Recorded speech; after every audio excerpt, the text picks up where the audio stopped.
Hey yo, what's up mga kurigong? Umuulan ngayon. May trabaho ba seasonal farm worker pag gantong umuulan?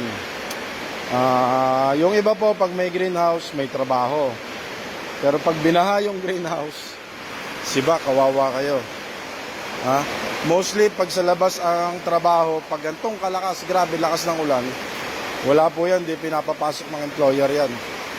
Kahit rush pa yung pag-harvest nila, hindi po yan papasukin. Sayang ang araw pag may gantong kalakas na ulan. Grabe po lakas ng ulan ngayon. Sa mga factory worker po, kawawa dito yung mga sa shipbuilding sa labas. Mga lakas ng ulan. Yung mga nagwe-welding, ingat po sa kuryente.